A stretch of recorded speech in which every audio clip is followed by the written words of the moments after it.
Alhamdulillah rabbil alamin.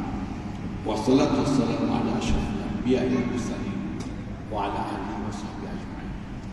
Asyhadu an la ilaha illallah wahdahu la syarika lahu wa asyhadu anna Muhammadan 'abduhu wa rasuluh. Ya ayyuhalladzina amanu taqullaha haqqa tuqatih wa la tamutunna illa wa antum muslimun. Ya ayyuhalladzina amanu taqullaha wa qulu qawlan sadida yuslih lakum a'malakum wa yaghfir lakum dhunubakum wa man yuti'illaha wa rasulahu faqad faza fawzan 'azima. Amma ba'du, fa inna asdaqal hadits kitabullah wa akhlal hadi hadi Muhammad sallallahu alaihi wasallam wa syarrul umuri muhdatsatuha wa kullu muhdatsatin bid'ah wa kullu bid'atin dalalah wa kullu dalalatin finnar. Ya berusaha Tuan Nazim Masjid Timbalan, Usaha Bendahir para JK yang dimuliakan, imam yang memimpin solat sebentar tadi, yang mendoakan kita sejahtera dunia dan akhirat, dan juga Bilal yang mengumandangkan azan, menyuruh kita hadir ke masjid ini, dan juga Siap yang mempersiapkan masjid menyambut hadirat kita semua, dan seterusnya muslimin muslimat, hadirin hadirat yang dikasihi Allah, yang diridai Allah, insya-Allah. Assalamualaikum warahmatullahi wabarakatuh. Bersyukurlah kepada Allah SWT kerana telah menganugerahkan kepada kita masa emas. Masa emas itu berpandukan kepada masa harian Nabi. Harian Nabi ialah ulang alik ke masjid. Sesiapa yang dapat ulang alik ke masjid seperti hadirnya Nabi ke masjid, itulah masa emas dalam hidupnya. Itulah hikmat terbesar yang dia dapat adalah kepada Allah, kerana dia dapat raih apa yang Nabi tunjuk secara langsung ataupun dan secara hayat Nabi sallallahu alaihi wasallam. Datanglah ke masjid seperti mana Nabi ini datang ke masjid. Sesibuk macam mana sekalipun, kalau ada peluang, datanglah ke masjid. Itu adalah ditunjukkan Nabi dan hidup sehariannya. Sebelum meneruskan ini, saya memperkenalkan diri saya sedikit. Nama saya Muhammad Yazid bin Abdul Rahman. Saya tinggal di TDI Jaya. Saya bertugas sebagai guru di sebuah sekolah menengah SMK SS17. Dan saya selalu menyampaikan kuliah dengan buku yang saya bawa ini, iaitu Rahsia Kematian, Alam Akhirat dan Kiamat. Buku ini ada mengandungi 3 fasal tebal. Tebal ini kerana ayat Al-Quran itu diterjemahkan, sebab itu ada tebal. Kalaulah buku original asal ada buku Arab, tak tebal kerana ayat Al-Quran tidak ada terjemahan. Kalau buku asal, buku ini tebal mungkin kerana hadis dan juga ayat-ayat Al-Quran diterjemahkan dalam bahasa Melayu. Kalau buku versi Melayu yang saya pegang ini versi Indonesia. Buku ini ada 3 fasal. Fasal kematian, tajuknya hampir 200 tajuk, dekat-dekat 150 tajuk. Yang kedua, fasal alam akhirat, juga mengandungi lebih kurang 100 ataupun 200 tajuk. Dan akhir sekali, fasal kiamat, juga mengandungi lebih kurang 100 tajuk. Setelah buku ini tebal, saya ucapkan terima kasih kepada pihak masjid pentadbiran kerana memberi peluang untuk datang ke sini. Saya ucapkan terima kasih banyak-banyak kerana peluang inilah pertama kali saya datang ke sini. Pertama kali saya datang ke masjid ini, dan sebelum ini saya selalu lintas juga kawasan ini, sekali dua pernah dah lintas, ikut kawan ataupun ada kenduri kendara di jalan ini, pernah dah lintas tapi tak pernah singgah. Ini pertama kali saya singgah, dan kita akan mulakan tajuk pertama dalam fasal pertama. Fasal pertama ialah rahsia kematian, dan tajuk pertamanya ialah larangan berdoa mengharapkan kematian kerana ditimpa cubaan ekonomi maupun kesihatan. Jadi tajuk ini, fasal pertama, tajuk alam kematian. Dalam tajuk alam kematian pun boleh kita pecah kepada 3: sebelum mati, pecah kepada 2, sebelum mati, dan yang kedua persiapan untuk masuk kubur, dan akhir sekali peristiwa dalam kubur. Bab 3 ni dia ada lebih kurang 150 tajuk, lebih kurang hampir 100 tajuk. Maknanya tajuk 30 tajuk pertama itu ialah persiapan kematian, dan kedua yang pasal peringatan kepada kematian, yang kedua persiapan kematian, dan yang ketiga ialah apakah yang berlaku dalam kubur. Apabila masuk dalam kubur itu, sampailah habis bab ini, sampailah pasal bab yang kedua, itu alam akhirat. Jadi tajuk pertama alam kematian ini ialah larangan berdoa mengharapkan kematian kalaulah dicuba cubaan ataupun cubaan sedikit ekonomi dan juga sedikit cubaan kesihatan. Itu adalah sedikit sahaja. Setelah hidup sekian lama kaya, kemudian ditimpa kemiskinan, itu adalah sikit. Setelah sekian lama hidup dengan sihat, akhirnya ketika umur 60 sakit, itu adalah sikit. Bermakna ketika sakit, ketika itu dilarang sama sekali mohon kematian. Selagi nafas berada, selagi nyawa masih ada, dilarang sama sekali untuk mohon kematian. Ini bab yang pertama. Bab pertama, kalau kita pergi jauh sedikit, boleh mohon kematian apabila keadaan terdesak. Jadi dalam agama Islam ni, dia ada keadaan terdesak, itu dipanggil rukhsah ataupun daruri. Seperti kita dalam hukum fiqh, kalau solat zuhur itu 4 rakaat, memang tak boleh takwil. Tetapi apabila keadaan terdesak, keadaan yang darurat, bolehlah jamak ataupun diringkaskan zuhur 2 rakaat. Begitu juga dalam bab ini, dilarang sama sekali, dilarang tegas untuk mohon kematian dan mengharapkan kematian. Tak boleh sama sekali, kecuali ketika keadaan kamu terdesak sangat. Itulah masa-masanya. Contoh terdesak itu ialah ketika ahli sihir Firaun. Ahli sihir Firaun, apabila dia beriman, semuanya dipotong kaki, dipotong lidah, dicongkel mata, dan di saat itu hampir mati. Apa dia kata? Rabbana afrigh 'alaina sabran wa tawaffana muslimin. Mereka ketika itu barulah mereka mohon mati. Campaklah kami kesabaran dan matikan kami dalam Islam. Ketika itu keadaan begitu terdesak, maknanya ketika itu barulah boleh mohon mati kerana nak jaga keimanan. Tetapi nak sampai tahap itu, kalau jauh lagi itu dilarang tegas dan dan tidak boleh sekali mengharapkan kematian.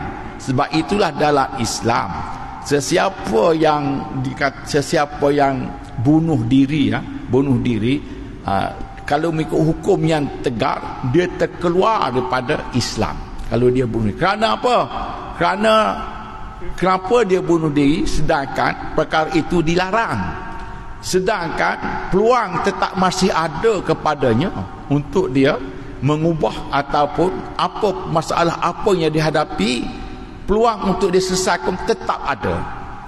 Jangan berputus asa sehinggalah bunuh diri. Itu kalaulah bunuh diri, apalah kita nak kata. Sedangkan mohon pun tak boleh, mengharap pun tak boleh. Tiba-tiba seseorang itu bunuh diri kerana nak lepas daripada bebanan ke apa ke. Bagi Allah itu kecil. Ada, kalau kamu bersabar, ada penyelesaiannya. Itu kita lihat. Sebab itu, dan berhati-hatilah dengan hidup. Janganlah sampai terbeban sangat dengan dunia ini sehingga kamu tak boleh nak bayar atau tunaikan. Jagalah daripada perkara itu.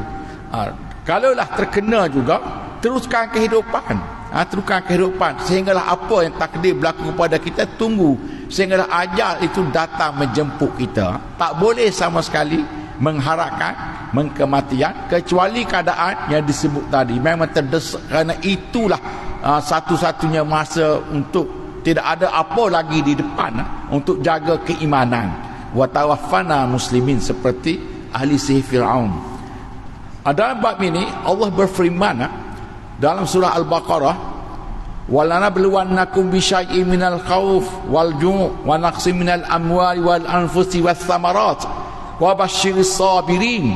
Aku akan uji kamu sedikit saja dengan perasaan takut kepada musuh, kerana musuh ada senjata canggih, mereka tekan di sana, di sini akan meletup. Kita takut, itu bagi Allah sedikit. Sebab kalau kamu bercita-cita syahid, tak heran pun perkara itu. Kalau kamu benar-benar jual pada jalan Allah, kamu tak heran pun senjata yang ada pada musuh. Sedangkan Allah sediakan tentera kita di langit. Tentera kita ada tentera yang Allah simpan di langit. seperti tentera turun dalam perang Badar.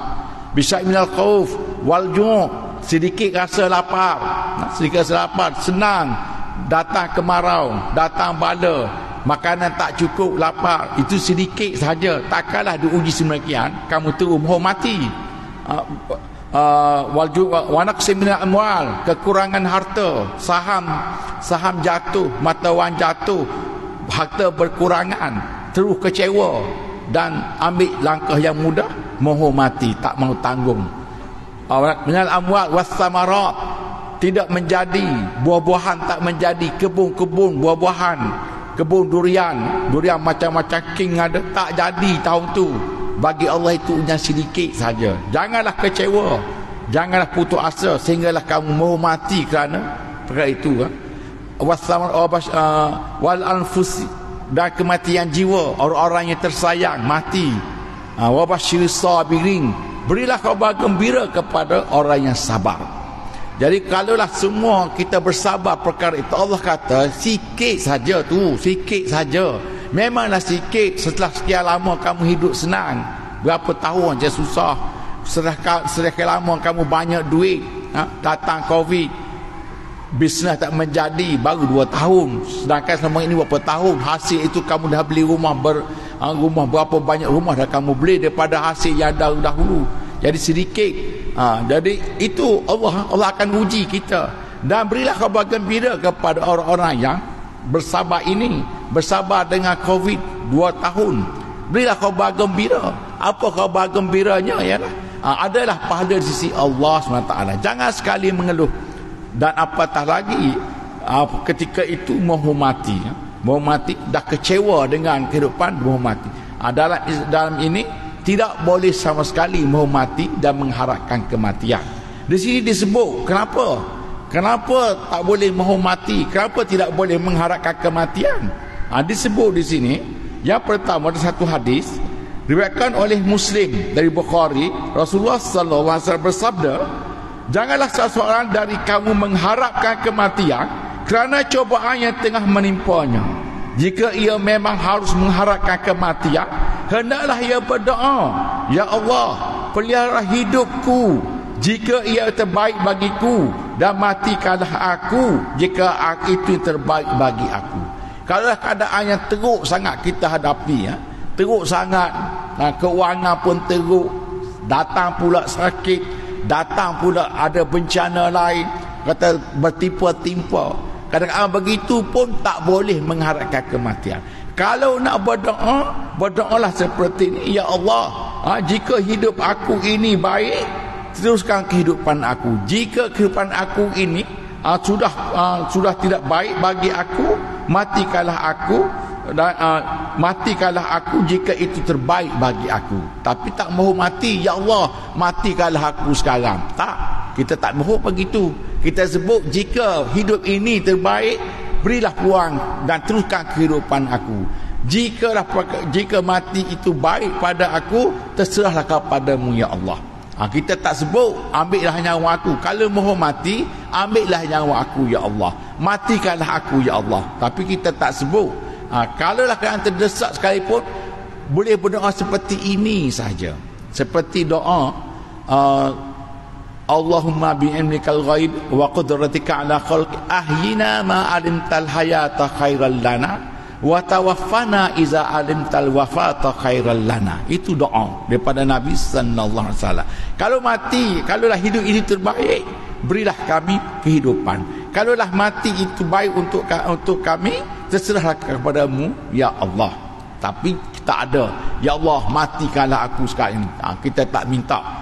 Dan itu keadaan manusia ini berbagai-bagai ujian yang dia akan alami. Sama ada disebut tadi, sedikit takut, sedikit lapar, sedikit kekurangan harta, tak menjadi buah-buahan, ternakan tak menjadi, dan ditimpa pula dengan sakit, diuji oleh Allah, sakit. Itu semua bagi Allah sedikit, kerana tidak ada apa-apa yang menggugat keadaan kehidupan kamu. Menggugat cuma itu ujian. Yang menggugat keimanan sehinggalah kamu rasa kecewa, itu adalah perkara ujian daripada Allah SWT. Dan Al-Quran disebut, kita adalah berdoa seperti berdoa sabarnya Rasul Ummi. Fasbir kama sabara ulul azmi minar rasul. Bersabarlah kamu seperti sabar Rasul-Rasul ulul azmi. Itu akan sebut, ingatkan kepada kita. Kalaulah Al-Quran itu sebut bersabarlah kamu seperti Rasul Azmi, siapa lagi yang lebih sabar daripada Rasul Azmi? Jadi orang tinggi sabar itu adalah antaranya ialah orang Rasul Azmi. Ketidak, takkanlah Allah padangkan orang yang sabar itu dengan Rasul Azmi. Maknanya Rasul Azmi itu, kalau kita lihat ujiannya, mana ujian Rasul Azmi itu, 5 Rasul Azmi itu, kalau kita ambil contoh Nabi kita, Nabi Muhammad sallallahu alaihi wasallam, ketika menjalankan dakwah di kota Mekah, dicaci, dihina, dipukul, dibaling, dipulau, akhir sekali dikepung dan hendak dibunuh.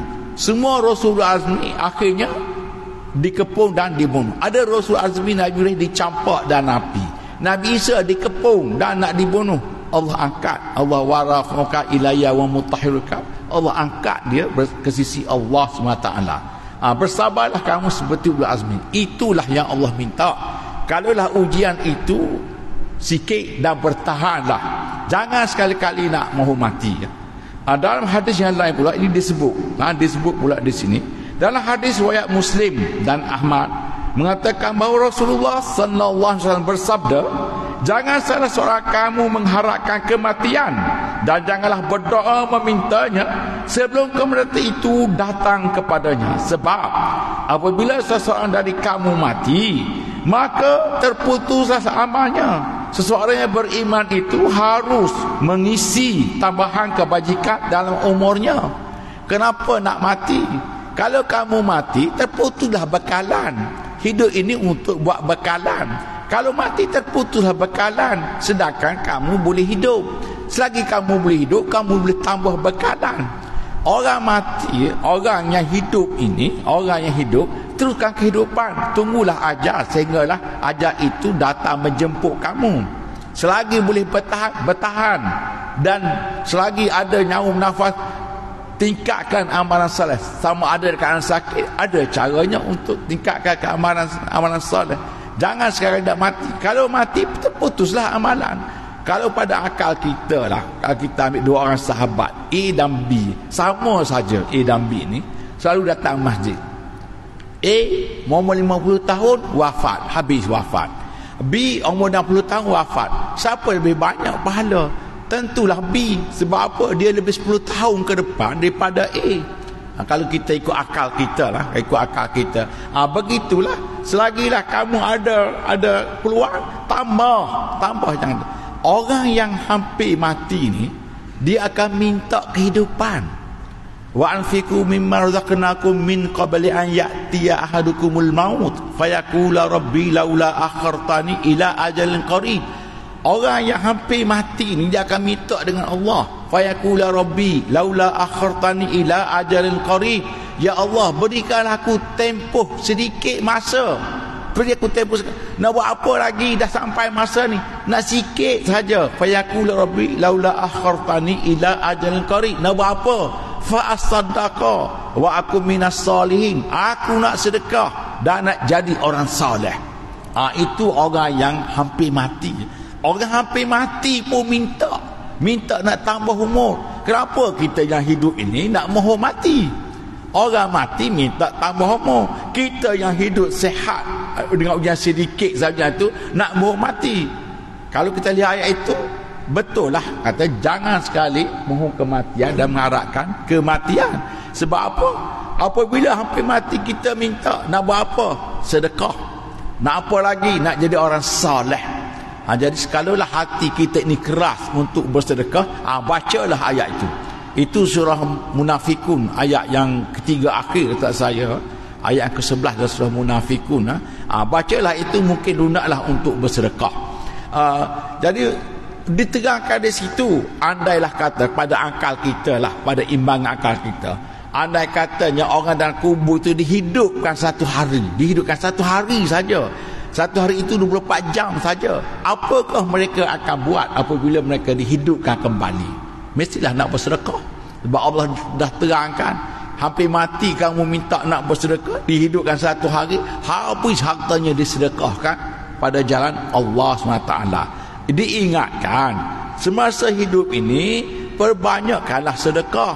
Sedekah itu terlalu banyak, tidak semestinya dengan wang ringgit, tidak mestinya dengan harta.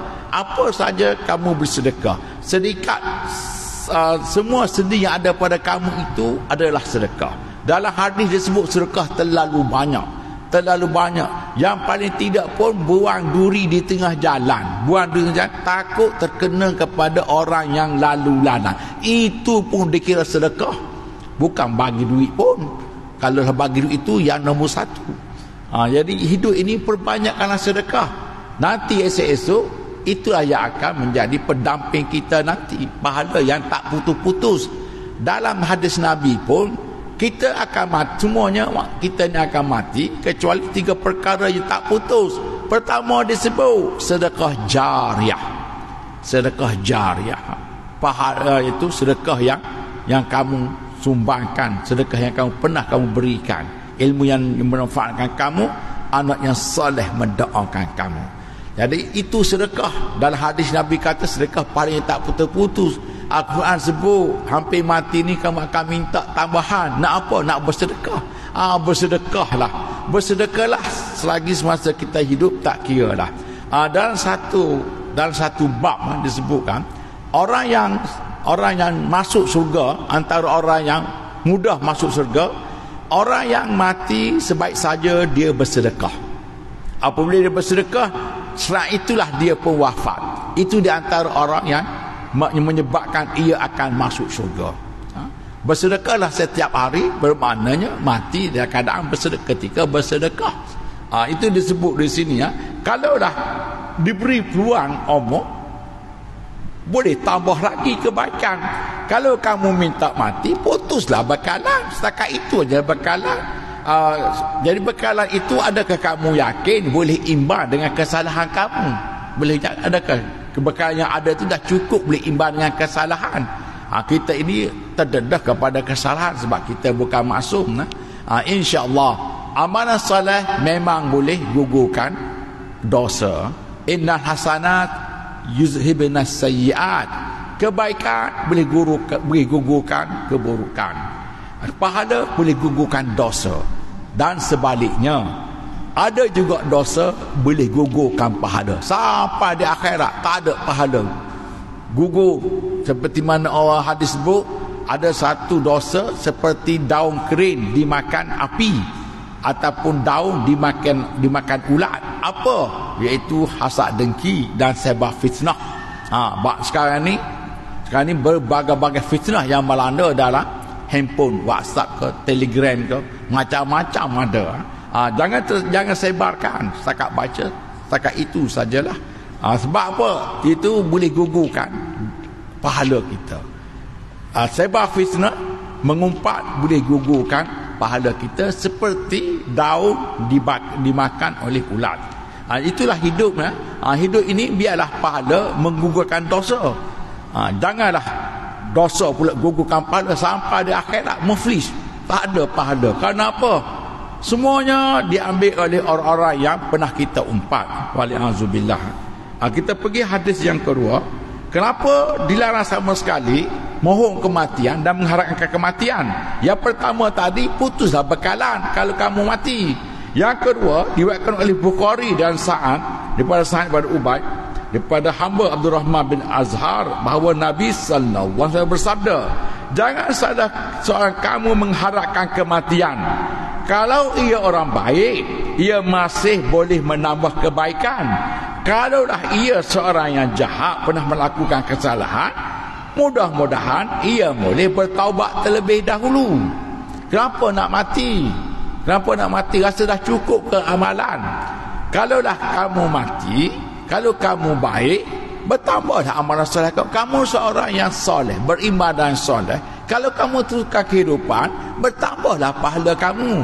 Bertambah, memanglah bertambah. Kalau setakat hari ni ya. Tapi kalau mati esok, 24 jam lebih. Sebab kamu seorang yang soleh, seorang yang baik, soleh, sabar. Tunggulah sehingga ajal menjemput kamu. Lagipun kalaulah kamu bersalah, sama ada dosa kecil ataupun dosa-dosa besar, kamu boleh taubat dahulu. Kenapa nak mati? Dosa masih ada. Apatah lagi pernah melakukan dosa-dosa besar. Taubat boleh taubat. Kerana Allah menerima taubat. Innallah wat-tawwabur rahim. Allah sentiasa menerima taubat. Matilah dalam keadaan yang bersih. Matilah keadaan bertaubat. Dan taubat itu wajib kepada semua manusia. Bukan orang yang berdosa saja semua. Orang kafir wajib bertaubat. Taubat orang kafir, berhenti kekafiran, masuk Islam, itu taubat orang kafir. Nabi-nabi semua taubat. Nabi kita bertaubat 70 kali sehari, astaghfirullahalazim. Orang yang melakukan dosa wajib bertaubat. Orang soleh, orang beriman dan soleh selalu datang ke masjid, wajib juga bertaubat. Semuanya kita wajib bertaubat. Taubat orang soleh ialah tambahkanlah amalan soleh kamu. Taubat orang yang salah, 4 syarat itu: berhenti menyesal, ganti ke amalan soleh. Kalau ada kesalahan dengan orang lain, bayar kesalahan itu. Kalau ada kesalahan, bermaknanya orang soleh pun wajib bertaubat. Taubat orang soleh ialah tambahkanlah amalan soleh kamu, kerana amalan soleh boleh gugurkan dosa. Sebab itulah taubat orang soleh itu tambah amalan. Sebab bertaubat itu ialah untuk gugurkan dosa kita, dan amalan soleh menggugurkan dosa kita. Jadi taubat orang soleh menambahkanlah kesolehan dia. Jadi gugurlah dosa-dosa dia. Dosa-dosa yang boleh digugurkan oleh amalan soleh. Jadi kalaulah diberi masa, kamu boleh taubat, boleh tambah. Kenapa nak mati? Orang nak mati pun akan minta tambahan. Teruskan kehidupan. Seperti Allah ingatkan dalam akhir surah Asyab, ya ayyuhallazina amanu taqullaha wal tanzur nafsum ma qaddamat lighadin wattaqullah innallaha khabirum bima ta'malun. Maksudnya, wahai orang-orang yang beriman, takwalah kamu kepada Allah. Wal tanzur nafsum, lihatlah diri kamu apa yang kamu nak sediakan besok hari. Besok hari itulah hari mati kamu. Apa kamu nak sediakan setelah kamu masuk kubur? Wattaqullah, diulang balik takwa kamu kepada Allah, supaya jangan ada kesalahan masuk kubur nanti. Lihat diri kamu, apa yang kamu akan bawa ke kubur birad esok hari, maknanya matilah esok hari. Dan takwa kamu, maknanya takut kepada Allah, jangan buat apa yang Allah larang. Innallaha khabirun, itu diingatkan. Jadi begitulah juga dengan hadis ini ya. Maknanya selagi hidup boleh taubat. Kalaulah kamu rasa dah soleh, tambah lagi kesolehan. Kalau ada rasa salah, minta ampun kepada Allah. Minta ampun kepada Allah SWT. Sebab taubat itu wajib kepada semua. Ya ayyuhallazina amanu tubu ilallah taubatan nasuha. Wahai orang beriman, taubatlah kamu kepada Allah dengan sebenar-benarnya taubat. Tak kira sesiapa, semua manusia wajib bertaubat.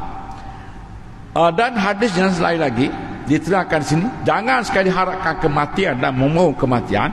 Daripada Al-Bazari, daripada Jabir, daripada Allah, Rasulullah SAW bersabda, janganlah kamu mengharapkan kematian, kerana huru-hara kematian itu sangat dahsyat. Sungguh termasuk bahagia jika seorang hamba panjang usianya sehingga Allah menambah kesedaran. Jangan mahu mati. Mati itu dahsyat, bukan dahsyat itu senang, amat dahsyat. Fa asabatkum musibatul maut, kamu akan dilanda satu musibah yang amat besar, iaitu apa? Kematian kamu. Sebenarnya kita ingat musibah itu tsunami, gempa bumi yang kita nampak. Ada lagi apa? Kematian kita lagi dahsyat daripada itu. Jika kalaulah kita ini, insya-Allah kita ni orang-orang yang tak kepada insya-Allah. Jika kalaulah orang kafir itu amat dahsyat kematiannya. Kalaulah orang itu bergeluman dengan dosa dan tak sempat taubat dari mati dalam keadaan dosa besar yang lakukan, amat dahsyat kematiannya. Jadi kamu ni orang soleh, taubatlah. Semoga akan mati itu datang menjemput kamu dengan sesuai dengan keadaan kamu yang baik. Sebab mati itu akan didatangi Malikil Maut. Jadi ini disebut di sini ya. Kerana jangan mahu mati, kerana huru hara kematian itu sangat dahsyat. Dan sungguh bahagia jika seorang hamba banyak usianya hingga menambah kebaikannya. Maksudnya, kalau kamu soleh, kamu tambahlah kesalehan kamu, tambah lagi, gandakan lagi. Apabila mati nanti, malaikat maut datang dengan baik.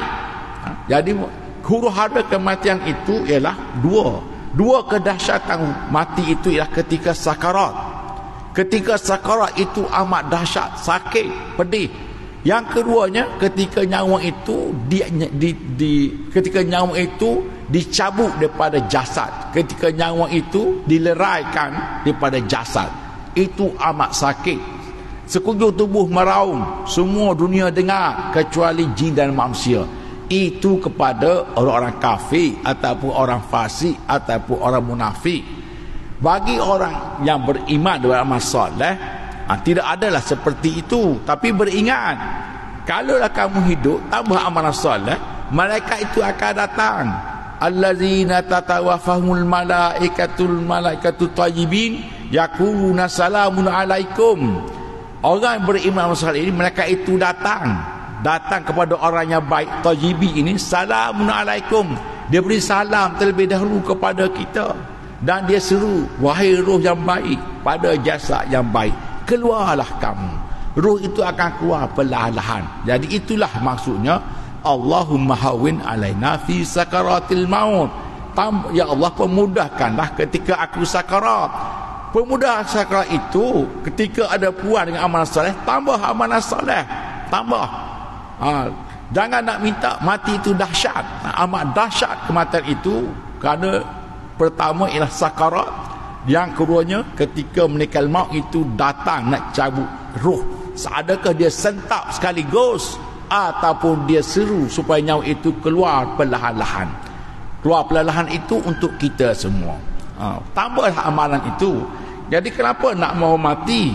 Mati itu dahsyat. Maksudnya ketika itu kamu masih ada kesalahan, banyak kesalahan, dah berputus asa, kemudian nak mahu mati pula, banyak kesalahan, nak mahu mati, tak takut ke sakarat? Sakarat itu dahsyat, tak takut ke kepada malaikat maut datang? Adakah malaikat maut datang kepada kamu dengan sebaik-baiknya seperti Allah firman tadi? Kalau mana baik, kamu tambah saja amalan soleh kamu. Apabila kamu seorang yang baik kepada Allah, beriman, beramal sebaik, mereka itu datang dengan baik kerana kamu dikasihi Allah. Wallahu yuhibbul muhsinin. Allah kasih kepada orang-orang yang berbuat baik, iaitu taat kepada Allah. Mereka pun datang dengan baik sebab kamu ini yang dikasihi Allah. Sama ke? La yastawi ashabun nar wa ashabul jannah. Ashabul jannati humul faizun. Sama ke ahli neraka dan ahli syurga? Ahli syurga itu orang berjaya. Tak sama, tak akan sama. Afaman yamsi mukiban ala wajhi ahda amman yamsi sawiyan ala siratil mustaqim. Afaman ittaba'a ridwanallah afaman ittaba'a ridwanallah kaman ba'a bisratin minallah wa ma'wahu jahannam wa bi'sal masir. Sama ke orang yang dapat keridaan Allah, orang yang dimurkai Allah? Yang dimurkai Allah itu tempatnya neraka, seburuk-buruk tempat kembali, tak sama. Begitulah juga ketika saat kematian. Tambahlah amalan itu, semoga kamu dapat rahmat. Dan jangan sekali-kali minta, sebab kamu masih lagi dalam keadaan yang tak menentu. Tak menentu, mungkin ada salah, tak sempat apa sini semua. Mungkin amalan soleh kamu lakukan masih banyak lagi sisa-sisa dosa-dosa yang tak dihapuskan oleh amalan soleh, kerana amalan dulu banyak yang tegar. Mungkin tambah amalan soleh, malaikat itu datang dengan baik. Jadi huru hara kematian itu ketika sakarat, sakit. Sakarat itu ketika nyawa dihalkum. Dan Nabi ajar kepada kita minta mudah. Allahumma hwin alaina fi sakaratil maut. Menjadi mudah itu ialah dengan amalan soleh. Tambahlah amalan soleh itu, tambah banyak-banyak. Amalan soleh itu terlalu banyak dapat kita tunaikan mengikut keadaan kita. Mengikut keadaan kita, apa saja yang halal semuanya ialah amalan soleh.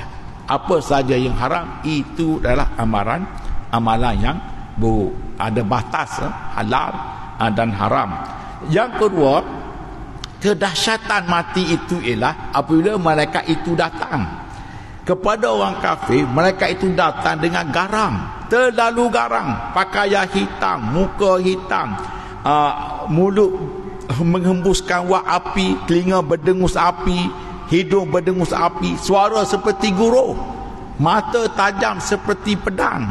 Orang kafir ni lihat, apabila dia lihat malikil maut, itu pun dah azab, cukup azab. Belum lagi ditampar mukanya, belum lagi dipukul belakangnya, belum lagi disentap nyawa itu sekaligus, baru lihat malikil maut datang, itu pun dah azab.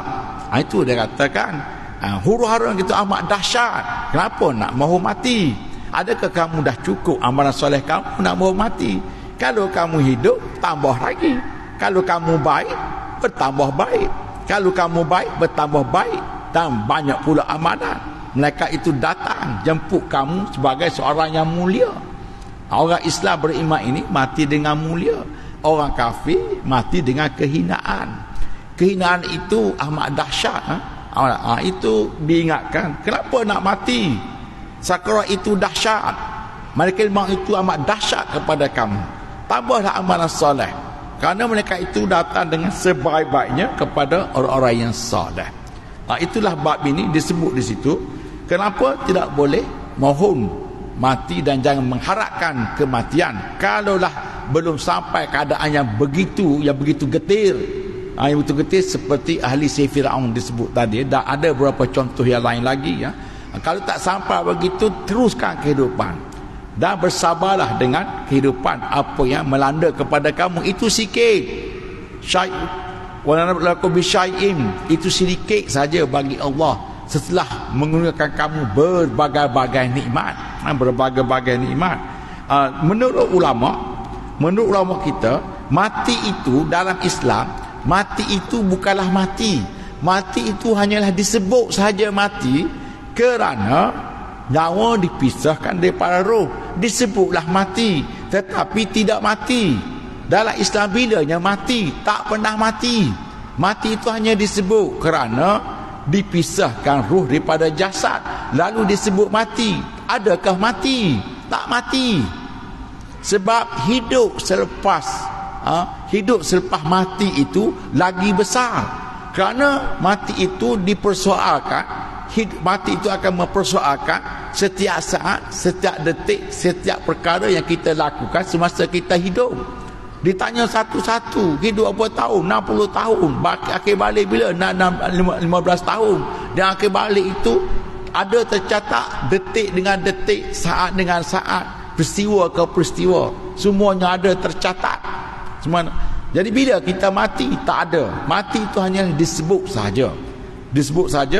Ulama kita kata mati itu adalah peristiwa terputus dengan roh dan jasad, terpisahnya jiwa daripada raga, penggantian atau perpindahan ke suatu tempat yang lain. Jadi tidak ada mati sebenarnya kita orang Islam. Jadi hidup selepas mati itu lebih besar. Diingatkan kepada kita, amma yatasaalun, mereka bertanya kepada kamu wahai Muhammad perkara besar. Apa perkara besar? Kiamat. Kiamat itu ialah selepas kematian. Dalam kita yang Nabi ajar, hidup selepas mati itu lebih besar daripada hidup di dunia ini. Dunia ini tipu daya semata-mata. Janganlah kamu tertipu dengan dunia sehingga kamu gagal masuk surga. Biarlah kamu hidup di dunia ini, hidup ini sampai hidup di surga. Janganlah tak sampai. Kalau tak sampai, apa guna kamu hidup di dunia? Sia-sia kamu hidup di dunia.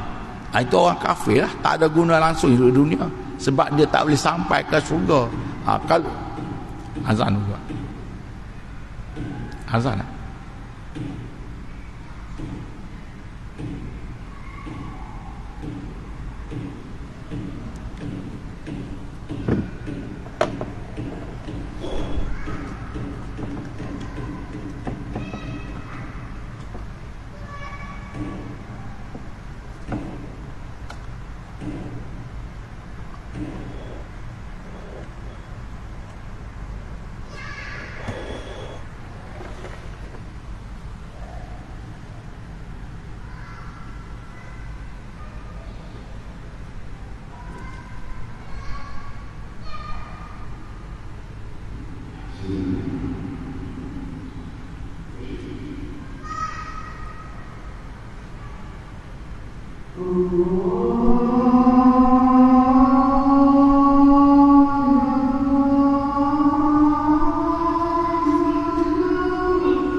wassalatul qala sayyidina Muhammadan wasilata wal fadilah wa ba'su maqamahum allati wa'ata subhanaka la tukhiful mi'ad. Saya ambil masa lebih kurang 5 minit. Jadi mengikut huraian ulama kita ini tidak ada mati. Yang ada ialah perpindahan ruh, iaitu perpindahan kita alam barzah, dan kita tetap hidup, tak mati. Mati itu hanyalah sebutan. Jadi ulama kita mengatakan musibah yang besar ialah kematian. Tetapi ulama kita katakan ada lagi musibah yang paling besar yang akan melanda hidup seseorang. Apa musibah yang paling besar?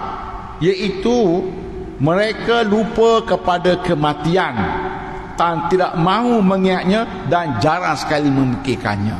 Kalaulah seseorang itu lupa kepada kematian dan jarang ingat kepadanya dan tak pernah memikirkannya, itulah musibah yang paling besar yang melanda diri seseorang. Contohnya orang kafir lah. Contohnya orang kafir. Jadi orang kafir itu satu musibah yang melanda besar diri mereka yang mereka tak sedar. Apa? Lupa kepada kematian. Kerana mereka menganggap mati apabila mati dah selesai segala-galanya. Kita apabila kita mati dipersoalkan satu persatu. Bagi mereka mati selesai, kita tak. Apabila mati dipersakan satu persatu, ditimbang, dikira, barulah kita masuk surga. InsyaAllah semua fasaufa yuhasabu hisaban yasira. Semua kita ini mudah dengan ketaatan kita kepada Allah SWT. Itulah mati lebih besar. Selalu diingatkan, dunia ini kecil. Wa mal hayatud dunya ila mata'un qalil. Dunia itu kecil, dunia itu kecil. Jangan tertipu. Mana yang besarnya? Kubur. Kubur itu nampak aja sempit. Masuklah dalam tu kalau nak tahu. Apabila kita masuk, besarnya. Sebab apa? Kita nampak syurga kita. Di kubur tu kita nampak pintu-pintu syurga melambai-lambaikan kita. Jauh besarnya kubur tu. Apabila kubur kita itu menjadi taman syurga. Dan ulama ingatkan kepada kita, janganlah kita dilanda musibah yang besar, iaitu sampai lupa ke kematian dan tak pernah fikir kepadanya. Itulah musibah yang besar, kerana selepas itu ada lagi perkara yang lebih besar yang kamu akan hadapi, yang kamu lupa. Allah berfirman, alhaakumut takasur hatta zurtumul maqabir. Tak guna lagi. Masa-masa hidup kamu berlumba-lumba cari harta banyak-banyak, lupa kepada Allah tu semua. Semasa kejar sana kejar sini, akhir-akhirnya kamu masuk kubur dan keadaan kamu kejar harta yang tak ingat kepada Allah. Ketika itu barulah kamu tahu inilah hidupnya salah. Baru tahu. Sebab itu ulama kita kata, kalaulah hidup itu tidur, dia akan sedar dalam kubur. Tak guna lagi. Hidup itu tidur, bila dia sedar dalam kubur, alhaakumut takasur hatta zurtumul maqabir. Itu tak guna lagi. Hidup ini biarlah sedar, masuk kubur segar. Itulah hidup yang berguna, yang manfaatkan. Dan akan sedar hidup, masuk kubur nanti segar. Kalau hidup ini tidur, terkejut di kubur nanti, di kubur itu barulah dia maknanya masuk hidup di dunia ini tidur, dia akan sedar dalam kubur. Tak guna lagi, tak guna. Sebab cari harta tinggal tu, apa kewajipan yang taat kepada Allah dilanggarnya, tidak ada waktu-waktu untuk beribadat kerana kejar dunia semua. Itu orang kafir lah. Jadi orang kafir ni semua menyesal nanti. Itu diingatkan kepada kita. Dan huraian ulama, yang hadis tadi ada sebut, kalaulah dia dipanjangkan umur, dia boleh bertaubat. Maksudnya ialah dia mencari, kalau dia panjang umur, dia boleh mencari keredaan Allah. Dan satu-satu caranya ialah bertaubat kepada Allah. Demikian dikatakan ulama Al-Jauhari. Dan Al-Quran diungkapkan tentang orang kafir nak taubat. Wa in yasta'tibu fama hum minal mu'tabin. Orang kafir apabila dah mati mereka mahu untuk taubat. Fama lahum minal mu'tabin. Adakah Tuhan akan terima permohonannya? Permohonan itu sia-sia. Sia-sia. Permohonan itu akan sia-sia apabila dah mati. Jadi itu diingatkan kepada kita, selagi kita hidup, tambahlah amalan soleh. Dan taubat itu wajib kepada semua, tak kira sesiapa. Orang beriman soleh pun wajib bertaubat, menambahkan amalan soleh. Kalau dah salah, wajib bertaubat, berhenti, jangan ulang, dan minta maaf, ganti balik. Kalaulah orang kafir, berhenti, terus tinggalkan kekafiran, masuk kepada agama Allah. Itu taubat orang kafir. Dan Nabi-Nabi sendiri pun bertaubat, astagfirullah 70 kali sehari. Jadi hidup ini biarlah kita sentiasa bertaubat dengan amalan soleh, kerana amalan soleh itu menggugurkan dosa-dosa kita. Semoga kita semua ini mati dalam keadaan yang bertaubat, bersih, tidak ada salah. Yang ada salah itu akan dibuang oleh Allah SWT apabila kita mati. Itulah hidup dunia benar. Apabila mati nanti, Allah sendiri akan gugurkan semua salah kita. Semua dia akan gugurkan. Apabila kita mati, seperti kita ini lahir seperti ibu yang, seperti bayi yang baru dilahirkan oleh ibunya. Itulah taubat. Itulah taubat yang katakan wajib kepada semua. Selagi ada hayat, bertaubatlah kepada Allah SWT.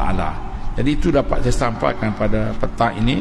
InsyaAllah kalau ada masa, ada peluang, InsyaAllah kita akan jumpa lagi pada tajuk yang seterusnya. Yang baik itu hidayah Allah, yang buruk daripada saya sendiri Cuma mah jika terkasar bahasa, kita tangguh sesi ini dengan tasbih kafarah dan surah Wal-Asr. Subhanakallahumma bihamdik, asyhadu an la ilaha illa anta, astaghfiruka wa atubu ilaik. Bismillahirrahmanirrahim. Wal-'asr innal insana lafi khusr illa allazina amanu wa 'amilus solihat wa tawassaw bil haqq wa tawassaw bis sabr. Sekian, assalamualaikum warahmatullahi wabarakatuh.